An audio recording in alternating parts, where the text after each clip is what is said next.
Let's mic बयानबाजी। नमस्कार, let's mic बयानबाजी। राहुल गांधी ने एक बार फिर किसानों के मुद्दे पर केंद्र सरकार को घेरा है। एक वीडियो जारी कर उन्होंने कहा है कि चाहे एफआईआर हो, मुकदमा दर्ज हो या प्रिविलेज प्रस्ताव लाएं, मैं पीछे नहीं हटूंगा, किसानों के लिए लड़ता रहूंगा। राहुल ने पीएम मोदी पर आरोप लगाते हुए कहा है कि किसान हिंदुस्तान की नींव है, लेकिन नरेंद्र मोदी ने अमेरिका से ट्रेड डील करके हमारे किसानों के साथ धोखा किया है। नमस्कार। कल मैंने कहा कि जो किसान है वो हिंदुस्तान की नींव है, फाउंडेशन है, और फूड सिक्योरिटी के लिए कांग्रेस पार्टी और हिंदुस्तान लड़ी थी। नरेंद्र मोदी जी ने हमारी फूड सिक्योरिटी, हमारे किसानों को धोखा दिया है। यूएस के साथ डील करके उन्होंने कपास के किसानों को, सोया के किसानों को, सेब के किसानों को, फल के किसानों को बेच दिया है। हिंदुस्तान की कृषि मार्केट पर सालों से विदेश के लोग कब्जा मारने की कोशिश कर रहे हैं। नरेंद्र मोदी जी ने उनके लिए दरवाजा खोला है। ये सच्चाई है, वो भी जानते हैं, मैं भी जानता हूं। क्यों खोला है? क्योंकि उन पे गले पर चोट लगा रखा है। डोनाल्ड ट्रंप ने नरेंद्र मोदी की लगाम पकड़ी हुई है। मक्का, कपास, सोयाबीन और फल, ये शुरुआत है। नरेंद्र मोदी पूरी कृषि मार्केट के दरवाजे खोलेंगे अपने मित्रों के लिए, अदानी अंबानी जैसे लोगों के लिए, विदेशी ताकतों के लिए। भारत के किसान और पूरा देश जानता है कि नरेंद्र मोदी किसान विरोधी है। वो अपने मित्रों की मदद करता है। पहले भी वो काले कानून लाए थे, अब उन्होंने विदेशी ताकतों के लिए दरवाजा खोल दिया है। अमेरिका के जो किसान हैं, उनके बड़े बड़े खेत होते हैं, हजारों एकड़ के खेत होते हैं, पूरा मैकेनाइज्ड है और उनको सरकार सब्सिडी देती है। आप जानते हो कि हमारे किसानों के खेत छोटे होते हैं, सही एमएसपी नहीं मिलती है और मैकेनाइजेशन का तो नाम ही नहीं है। नरेंद्र मोदी जी ने देश को बेच दिया है, किसानों को बेच दिया है। आप मेरे ऊपर केस डालो, गाली दो, जो भी आपको करना है करो, प्रिविलेज मोशन डालना है वो डाल दो, कोई फर्क नहीं पड़ता। मैंने पार्लियामेंट हाउस में सच्चाई बोली है। आपको सच्चाई अच्छी नहीं लगे वो दूसरी बात है, देश सच्चाई को समझता है। आप कुछ भी करना है कर लो, मैं किसानों के साथ खड़ा हूं, 1 इंच पीछे नहीं हटूंगा। कांग्रेस प्रेसिडेंट खारगे जी, मैं और पूरी कांग्रेस पार्टी, हमारे सब कार्यकर्ता किसानों के साथ खड़े हैं। ये अन्याय हम नहीं होने। धन्यवाद। वहीं केंद्रीय कृषि मंत्री शिवराज सिंह चौहान ने राहुल गांधी को झूठा करार दिया है। उन्होंने कहा कि राहुल गांधी को किसानों के हितों से कोई लेना देना नहीं है, वे लगातार देश के हितों के खिलाफ बोलते रहते हैं। राहुल गांधी झूठे हैं, उन्हें देश से कोई लेना देना नहीं है, देश के किसानों से कोई लेना देना नहीं है। किसानों की मजबूती उन्हें कभी रास नहीं आई। वे तो देश विरोधी बातें करते हुए नजर आते हैं।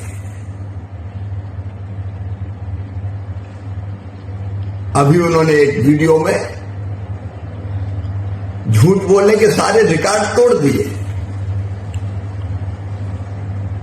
वो झूठ बोलकर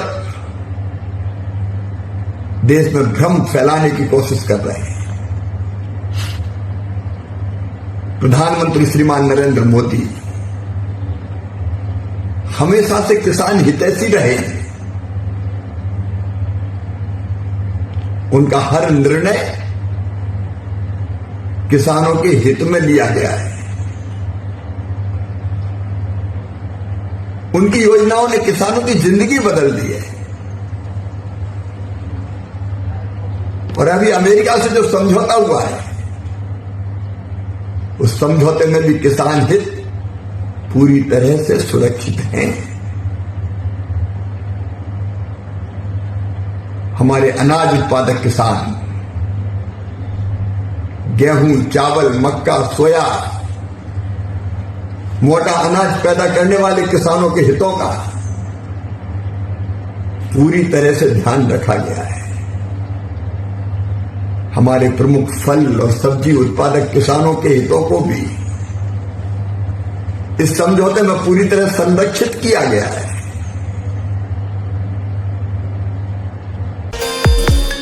केंद्रीय मंत्री पीयूष गोयल ने भी राहुल गांधी के आरोपों को बेबुनियाद बताया है।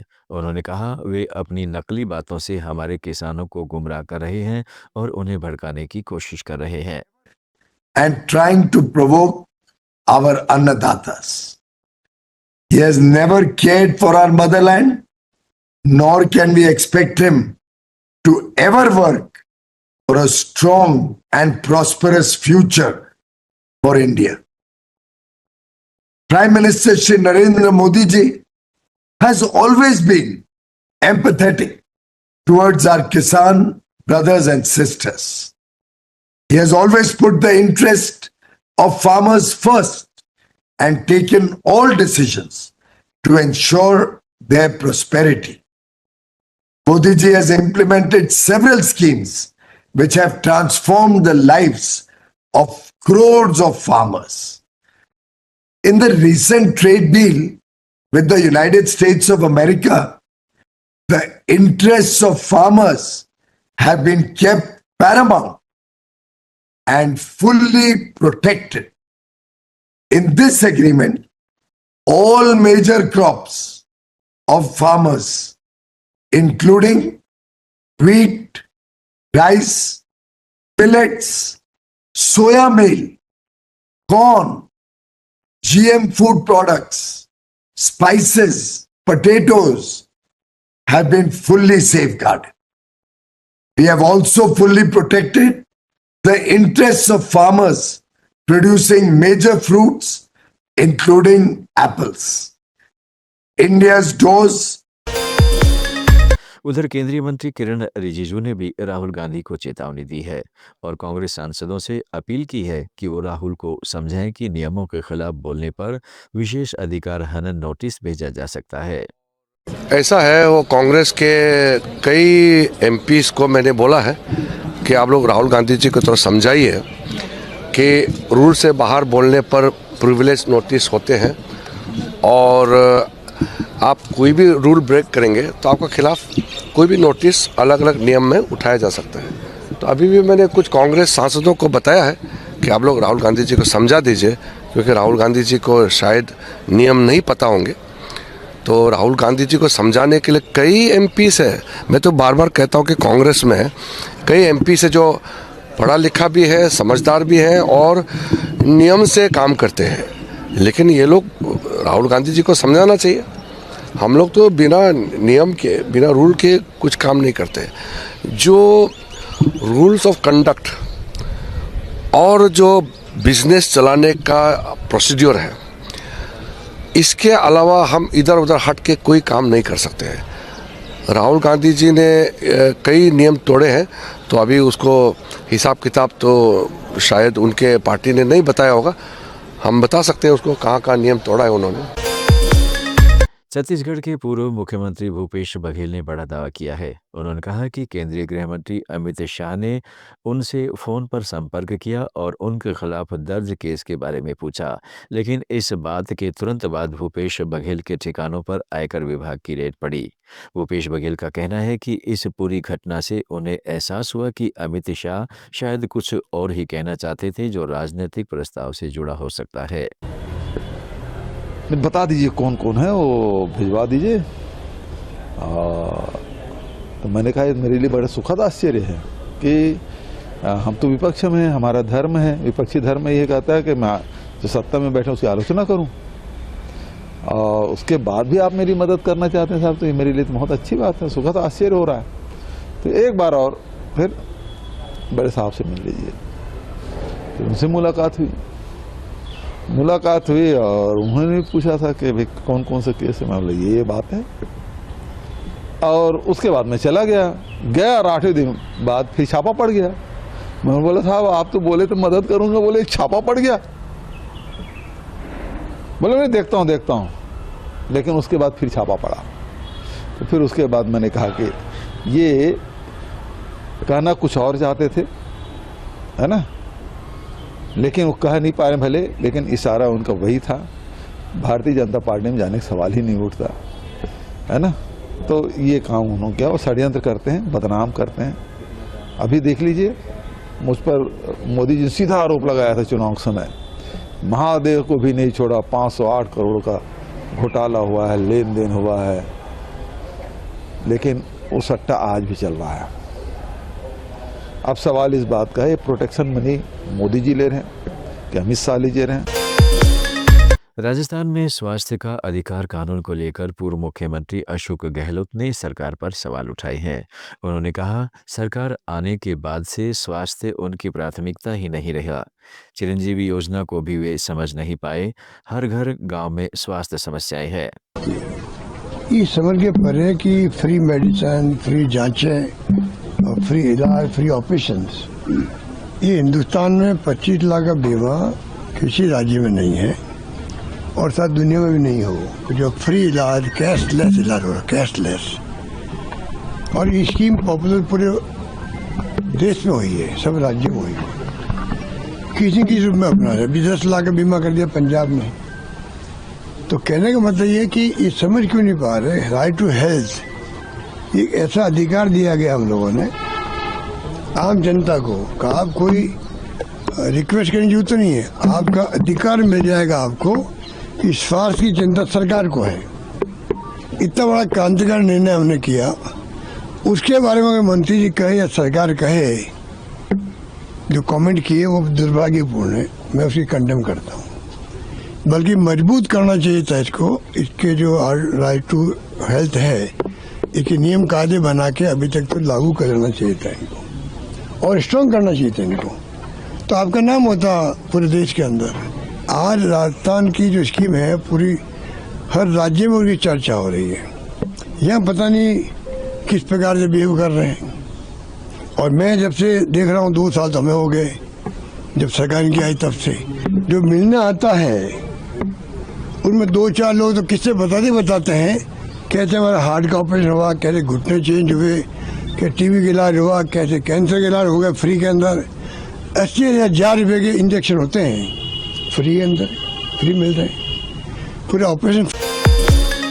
राजस्थान में फिर से अवैध खनन का मुद्दा गर्मा गया है। पूर्व मुख्यमंत्री अशोक गहलोत ने सोशल मीडिया एक्स पर मुख्यमंत्री भजनलाल शर्मा के गृह जिले भरतपुर में धड़ल्ले से हो रहे अवैध खनन पर निशाना साधा है। गहलोत ने लिखा है कि भरतपुर में अवैध खनन जोरों पर है, जबकि सरकार और प्रशासन मूक दर्शक बने हुए हैं। उन्होंने कहा है कि कुछ दिन पहले साधु संतों ने भी भरतपुर में अवैध खनन के खिलाफ धरना दिया था। गहलोत ने इसे सरकार और खनन माफिया की मिलीभगत का खेल करार देते हुए मांग की है कि यह सिलसिला तुरंत बंद हो और अवैध खनन पूरी तरह रुक जाए। अमेरिका के राष्ट्रपति डोनाल्ड ट्रंप ने चीन के राष्ट्रपति शी जिनपिंग के साथ मजबूत रिश्तों का जिक्र किया है। ट्रंप ने कहा, मैं अप्रैल में प्रेसिडेंट शी जिनपिंग से मिलने जाऊंगा। वे इस साल के आखिर में यहाँ आ रहे हैं और मैं इसका इंतजार कर रहा हूँ। The first week of April. Yeah, I'll be visiting President Xi in April. Look forward to it. He's coming here later in the year, and I look very much forward to it. No, our relationship with China is very good right now. पश्चिम बंगाल भाजपा प्रमुख दिलीप घोष ने बांग्लादेश में कोई भी सरकार बनने पर स्वागत करने की बात कही है। उन्होंने उम्मीद जताई है कि बांग्लादेश में शीघ्र शांति स्थापित हो, विकास के पथ पर आगे बढ़े और भारत के साथ संबंध सुधार कर अच्छा पड़ोसी बने। बीएनपी आगे चल रहा नहीं, जो भी चुन के आएगा, सरकार बनाएगा, उसको हम स्वागत करेंगे और हमें उम्मीद है कि बांग्लादेश में बहुत जल्दी शांति आएगा, विकास के पथ पर आगे बढ़ेगा और भारत के साथ संबंध सुधार करके अच्छा पड़ोसी के रूप में रहेगा। वहाँ का हिंदुओं को सुरक्षा मिलेगा, यही उम्मीद है। हिंसा तो हुआ है, कम से कम यही अंतिम हिंसा होना चाहिए, आगे जाके कोई हिंसा नहीं होनी चाहिए। पाकिस्तान के पूर्व पीएम इमरान खान की तबीयत खराब होने को लेकर एक रिपोर्ट में दावा किया गया है कि उनकी दाहिनी आंख में 85% रोशनी चली गई, सिर्फ 15% बची है। इमरान की बहन अलीमा खान कोर्ट के बाहर रिपोर्ट सुनकर रो पड़ी। बोली, 2.5 साल जेल में ज्यादती हुई, 3 महीने से आंख खराब थी लेकिन इलाज नहीं कराया गया। और ये जुर्म इस रियासत ने किया है। इस जुर्म का चेहरा अब्दुल गफूर अंजुम है, ये नाम हम नहीं भूलेंगे। मुझे इमरान खान साहब की तरफ से खुसूसी हिदायत आई है। सलमान सफदर साहब ने कहा, खान साहब ने कहा है, सलमान राजा को कहो अब्दुल गफूर अंजुम के खिलाफ फौरी मुकदमा दायर करें। बयानबाजी में आज इतना ही। जुड़े रहिएगा लेट्स माइक के साथ। आप सुन रहे थे let's mike more than radio. Follow कीजिए हमें हमारे सोशल मीडिया प्लेटफॉर्म्स पर। It's time for news. It's time for More Than Radio. Presenting the first radio news app, Let's Mic. Let's Mic, a news-based app on your phone where you get to watch and listen news